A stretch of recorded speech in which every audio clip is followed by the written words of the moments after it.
We love it. We love it here. I came straight from the Louvre. I didn't go inside, but walking around. Why? There's not enough time. Oh. You need 3 days. 3 days. Oh. Okay. So, I feel that in this album, so Fairy, your new album, is like I felt like it was following the atmosphere of the connection, because we feel like something really evolved with the band, and so I think we feel that you are more open to many things, and so you use new music styles and you show your true selves. And do you feel that there is an evolution through your career now? Always. There's always an evolution. I think that's the only thing that's consistent with us, is that we're always progressing and changing. And it goes, you know, from what's going on in our personal lives to what music that we're listening to, you know, what new bands we're tripping out on, or what old music we're listening to. And it's just, you know, when you get 4 creative dudes in a room, it's always going to be different. You know, it's like I don't necessarily feel that we've kind of landed on the style that is what we're going to stick with forever, you know. And I don't know, I just like that progression. And you know, the band's always challenging me as a vocalist with the music that they write to like try new things and push myself as a vocalist. And you know, with a track like Gravity, it's like, all right, fuck it, let me rap again, you know, let me try that again. And you know, and after seeing all the really positive I guess reactions and people just really liking this new record, I feel that, you know, we've come to a place that's slightly comfortable, but it's like, okay, cool, well, we're just going to keep on evolving though, you know. And so it's a banging record though. I agree with you guys on that, man. I'm feeling this one. I love it. Is this thing, what is, hello? Hello? How is this thing? It's okay. I don't think that's how it works. I don't know how these things work. Ah. Sorry. Me. So, did you make other musical experiences that you were afraid to share with us? Or, like, is there some other music experiences, that's like electro music, that you want to show us in the next albums? Or maybe you showed us new things with Fear? We have music that we wrote, but it's not finished. Oh, okay. And we'll probably work on that stuff for the next album.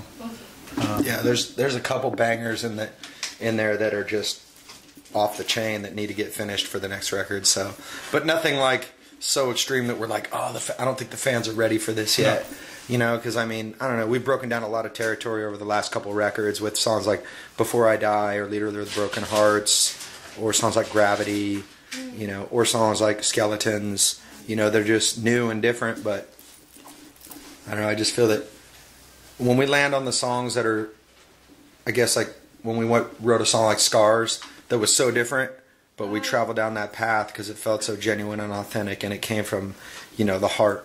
And I feel that that's when the music speaks the most, you know, just like that thing you were talking about earlier. It's like, or Tobin and Tony, where I don't know if you were in the car when they were talking about the dude who did West Side Story. Yeah, it was like, if you're trying to write a hit, it's never going to be a hit. Yeah. And it's got to come from the heart, and that's what the fans connect with the most. And so, definitely, this record's from the heart. And we've noticed that you've been more involved in this record than ever, because you co-directed Jacoby the music video for Face and Clean Rise. And Jerry, you did the artwork for the cover of the album. Mm-hmm. So, how did it feel for all of you guys to be more in charge, kind of? And was it is that kind of freedom scary in a way? I don't know. Well, I don't know what he felt, but it was a little scary for me to do the artwork. But you know, everyone had confidence in me, so it wasn't something that, you know, I wasn't feeling pressure from them. It was just kind of on myself. Yeah. But you know, once we talked about sort of the vision of everything, it was that part of it was pretty easy for me to just execute. And sort of just follow the path of the vision. And no, I mean, it felt great. You know, obviously it's easier to let everyone else do everything, but you know, we wouldn't have that sense of fulfillment within, you know, the whole experience of putting together the record. It's definitely terrifying for me.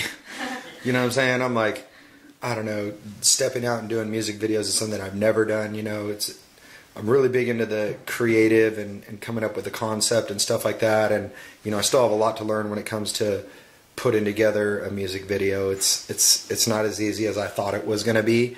It's a lot more work than I initially expected this to be, and it's taken a lot of time. And we just finished up, we're finishing in the process of finishing up the video Gravity, which leaked, which I was totally bummed about, but we pulled down a bunch of the leaks. So to play each other our creative vision, whether it's music, lyrics, melodies, riffs, it's always hard.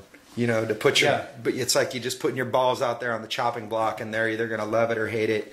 You know, and in the process of making the record, it's for all of us. You know, it's I think for me and Jerry, it's the hardest, I guess, because you know what I'm saying. Tobin's like, if we're not feeling it, he'll be like, okay, cool, let me just try something else. You know, whereas we're just like, we just get, do you like it? Do you like me? You know, and so it was a very, I think, a good growing experience for the band, though, because I think the way that we recorded the record and did that whole thing was just, everybody got to shine in the process of making the record.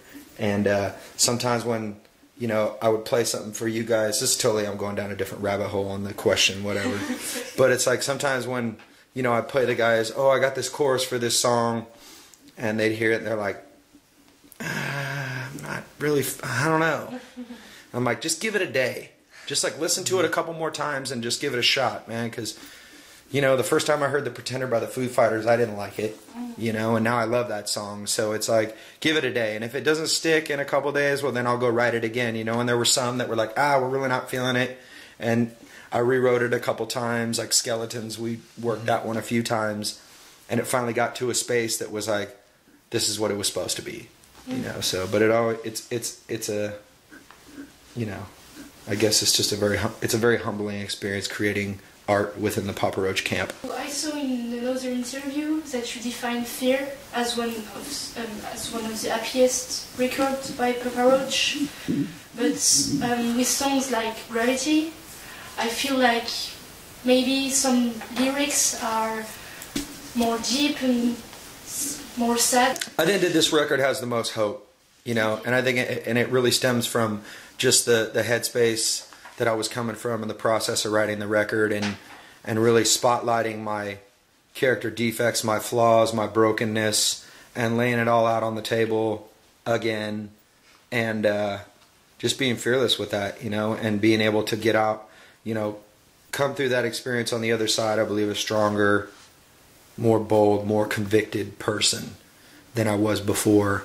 And I think that it was a very big learning process for me in writing this record, and really gave me my confidence as a writer again. I just had a really tough time making the connection, and you know, to come to a space where I was on fire from day one in the studio to the day we left, and it was a great experience. But yeah, it's a dark record, but I feel that, you know, once it's like you battle those demons and you work through that brokenness of yourself, and maybe not fix everything, but sometimes just accept the way that you are as well.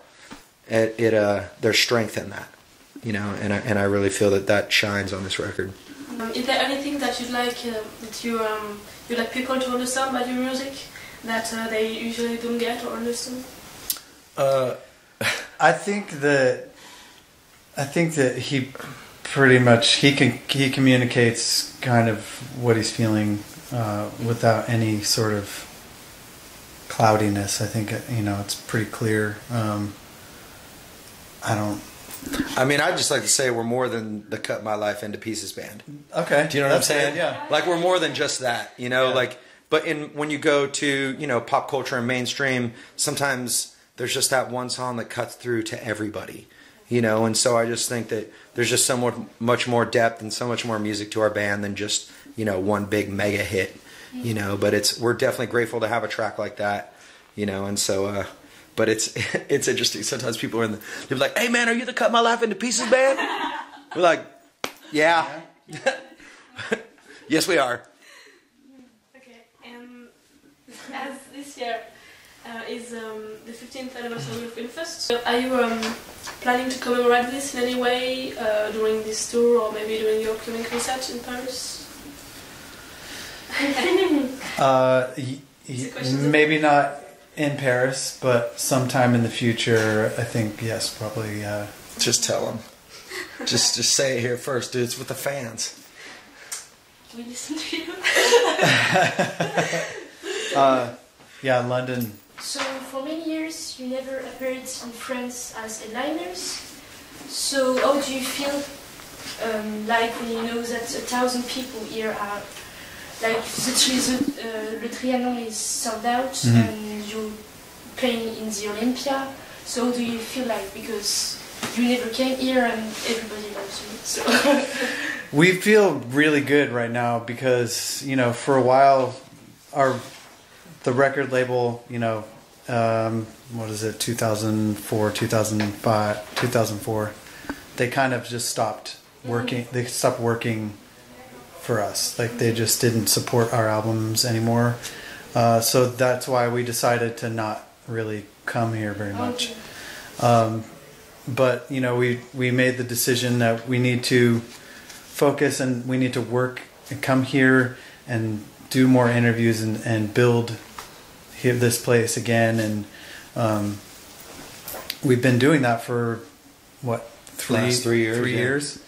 And finally it's, you know, it's starting to pay off. And, you know, the ultimate goal is to not just only play Paris but also play other cities. It's been a goal of ours for a long time, but it takes a lot of time. So but we're definitely really, really happy about how everything's going, and it's really nice to be able to go into a place and it already know that it's sold out, and because the energy is just going to be that much better. So we run a fan page about you, the French Street Team. So about like 600 people follow us. So do you feel like your relation?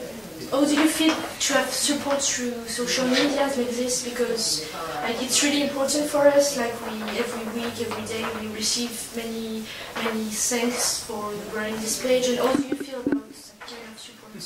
Oh, we love it. You know what I'm saying? It's like we got fans from all different countries. You know, Papa Roach Mexico, Papa Roach Russia, Papa Roach France, Papa Roach UK. You know, and it's cool to know that we have that support. It's awesome to know that we got fans that believe in our music that much, that want to help us promote our music, that want to help support us, that want to spread the word about what we're doing and what we're up to.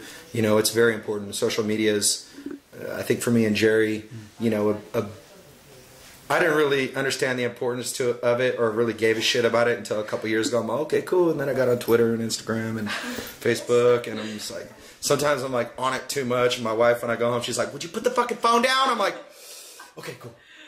So, you know, that's why I disappear sometimes for weeks at a time, because I'm home, you know. So it's like, that's, you know, so I'm an all or nothing type of guy, but it's very advantageous to us. And, you know, it's a good way to connect with fans. So thank you. Is there any of your songs that any of your friends or family members totally hate or like dislike? My lady didn't like Gravity when she first heard it. She wasn't feeling that one at all. She has a pretty good reason. Yeah. You know what I'm saying? But she likes it now. Yeah, I think, you know, for us, I guess it's just a testament of our undying love for each other, you know what I'm saying? It's like we go through those hard times, and, you know, I'm just grateful I got a woman that loves me through my faults and my brokenness and my failures, you know, and I love her the same, you know. And so that song definitely was a tough one to play the first time, but, you know, it's like, it's fucking music, man. It's art. It's passion. It's conviction. It's real. Our kids always like the songs that are the most fucked up. You know, it's like, all of our kids are like, we love Hollywood horror. We're like, no, you're not supposed to like that song. but I'm glad you like it. But don't like it. Don't sing the words. Okay, so that's okay. Cool. Thank you very much. And we're done.